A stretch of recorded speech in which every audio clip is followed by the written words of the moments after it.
might be wildly different to what they're doing today. But I think a leader that's comfortable to be able to do that is a really good example, because it means that you're really truly investing in people, without conditions, without like, oh, it's only if you're going to come and deliver for me that we're going to have this relationship where I'm going to put into you, right? I don't think that's, I mean, that's the way some people do it, probably.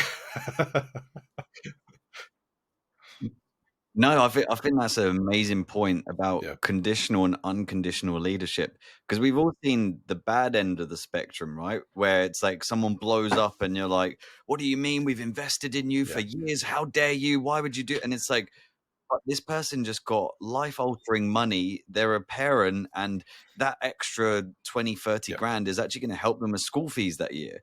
So you're right. It's like you got to have the right Definitely. heart and be in it Definitely. for And I the think, right reason, don't you? if you're someone who's inauthentic in that relationship on the leader side, people know, like it's interesting, looking back over my career and different teams, interactions, people that I've led.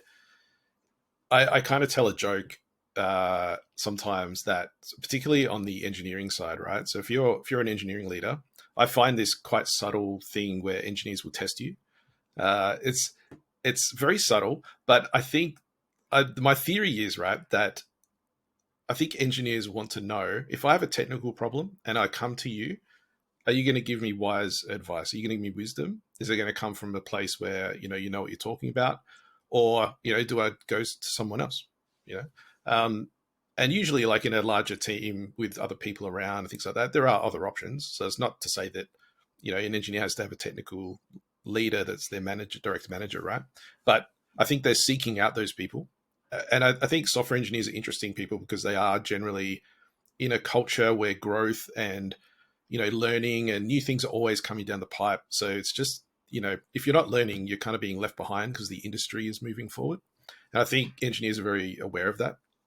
True. So yeah, you kind of get tested. Do you know your stuff? If I come to you, are you going to be able to teach me the things I need to learn to grow in my career and my job, help me solve problems, that kind of thing?